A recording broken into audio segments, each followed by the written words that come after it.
اعوذ باللہ من الشیطان الرجیم بسم اللہ الرحمن الرحیم۔ تمام مومنین مومنات مسلمین مسلمات تمام انسانوں کو سلام عرض۔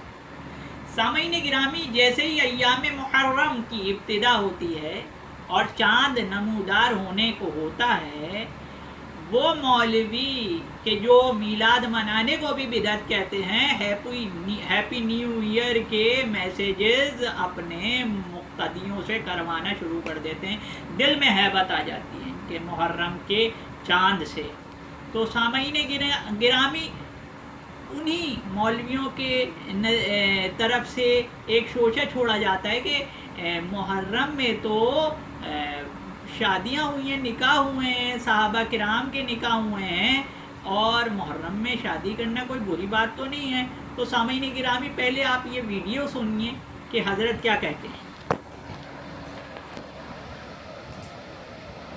اور عجیب بات یہ ہے کہ حضرت عثمان کا حضرت ام کلثوم سے نکاح محرم میں ہوا ہے، اور جو نبی صلی اللہ علیہ وسلم کی بیٹی تھی حضرت ام کلثوم، اور آپ حضرت علی رضی اللہ تعالی عنہ کا جو حضرت فاطمہ سے نکاح ہوا ہے، اس میں مختلف روایتیں ہیں، لیکن علامہ ابن کثیر جو مایہ ناز مورخ ہیں، انہوں نے ذکر کیا ہے کہ وہ بھی محرم میں ہوا تھا۔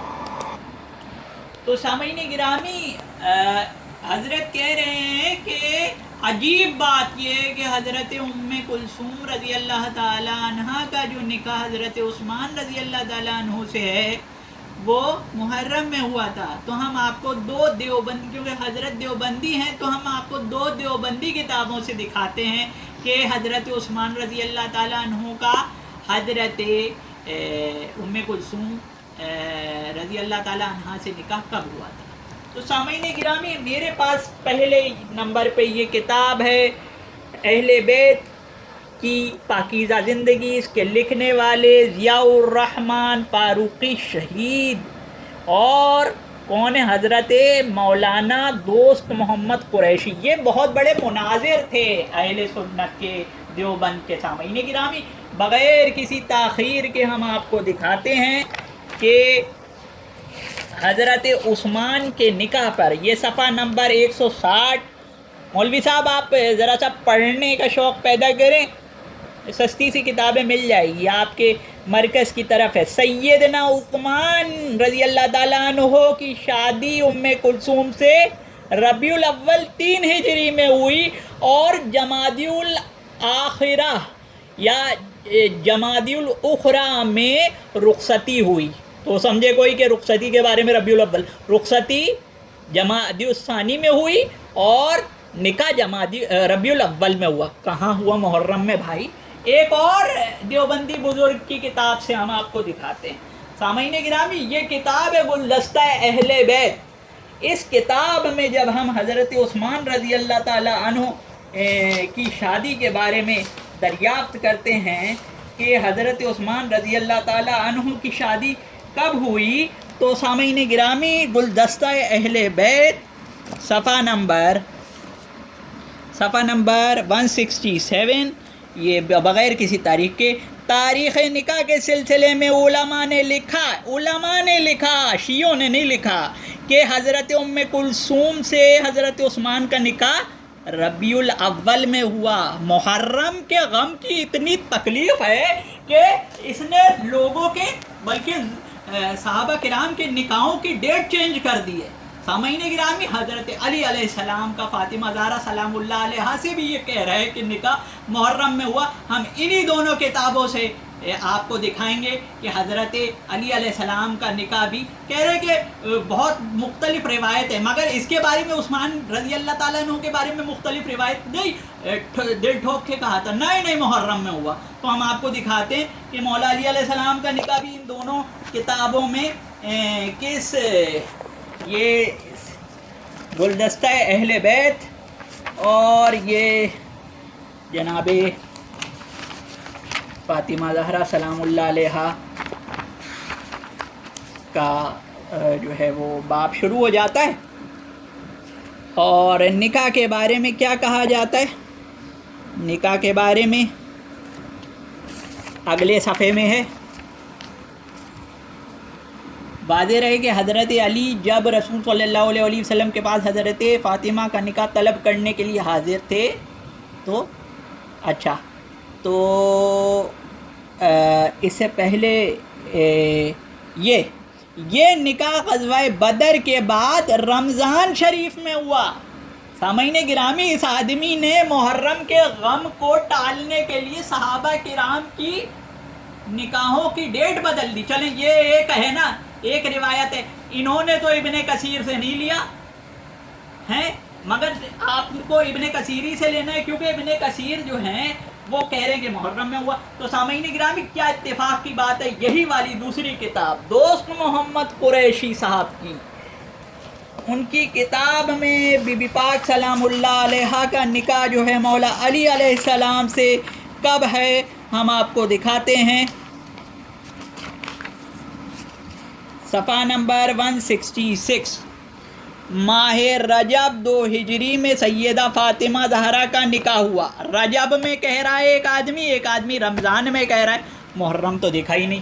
تو سامعین گرامی، اس پر مجھے ایک شعر اللہ تعالیٰ کے فضل سے میں نے سوچا ایک شعر لکھوں، تو میں نے شعر لکھا کہ سبھی سے زیادہ ان سے اہل بیت ہے اس کو، سبھی سے زیادہ ان اہل بیت ہے اس کو، وہ اپنے قول سے اس بات کو جتاتا ہے. غم یوسف میں اتنا روئے حضرت یعقوب کہ آنکھیں کھو دی، یہ قصہ بھی وہ سناتا ہے. یوں تو مسواک کی سنت بھی جلا رکھتا ہے، غم شبیر سے دامن مگر بچاتا ہے. ویسے میلاد کو دے دیتا ہے بدعت کا لقب، ایک محرم کو مگر نیو ایئر مناتا ہے، ایک محرم کو مگر نیو ایئر مناتا ہے. سامعین گرامی، محرم میں نکاح ہونا رسول اکرم صلی اللہ علیہ وآلہ وسلم کی سنت ظاہر کرنے والوں کو یہ پیغام ہے کہ اگر کوئی نکاح بالفرض محال حضرت رسول اکرم صلی اللہ علیہ وآلہ وسلم نے محرم میں کیا تھا تو واقعہ کربلا کے بہت پہلے کیا تھا. آپ کو یاد نہیں ہے کہ ایک پورا سال رسول اکرم صلی اللہ علیہ وآلہ وسلم غم زدہ ہوئے حضرت خدیجہ سلام اللہ علیہ کے انتقال کے بعد؟ اس پورا سال شادی رسول اکرم صلی اللہ علیہ وآلہ وسلم نے کیوں نہیں کی؟ کیونکہ وہ غم کا سال کہلاتا ہے. رسول اکرم نے پورے سال غم زدہ رہ کر یہ دکھایا کہ میری سنت ہے کہ میں غم میں شادی نہیں کرتا ہوں، مگر عقل کے اندھوں مولویوں کو نظر نہیں آتا ہے رسول اللہ کی سنت، وہ صرف اپنی مطلب کی سنت لیتے ہیں. رسول اکرم صلی اللہ علیہ وآلہ وسلم جس سال غم زدہ ہوئے اس کو عام الحزن کہا جاتا ہے، ہر تاریخ میں لکھا ہے، شیعہ سنی کا کوئی اختلاف نہیں ہے. اس پورے سال رسول اللہ نے کوئی شادی نہیں کی. کیوں؟ شریعت نے منع کرا تھا، شریعت نے منع کرا تھا شادی کرنے کو. شریعت رسول بنائے گا، اس کی مرضی ہے کہ وہ شادی نہ کرے. تو پورا سال غم کا سال کہلایا. تو پتہ چلا سنت نبوی میں ہے کہ غم کے سال میں شادی نہیں کرتے. تو بھئی غم کے مہینے میں کیسے شادی ہو جائے گی؟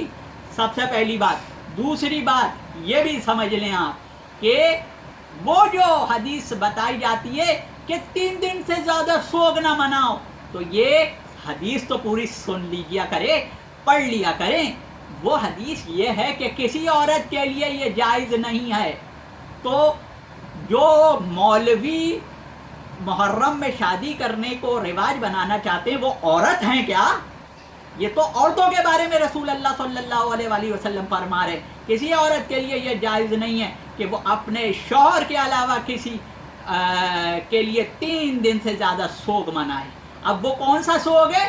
وہ سوگ ہے عدت کا، جو مرنے کے بعد شوہر کے مرنے کے بعد وہ عدت کاٹتی ہے، تو اس کو غم کہا ہے. مگر کس سے مس نہیں ہوتے ہیں وہ لوگ. حالانکہ یہ اس میں دلیل ہے، رسول اللہ صلی اللہ علیہ وآلہ وسلم نے اپنی حدیث میں عدت کے ایام کو غم کہا ہے، سوگ کہا ہے کہ بیوی سوگ مناتی ہے اپنے میاں کا. کتنے؟ 3 دن. کچھ تو شرم کرو، کچھ تو حیا کرو. بیٹا وکی نعمان تو پڑھتا نہیں ہے، باتیں کرتا رہتا ہے.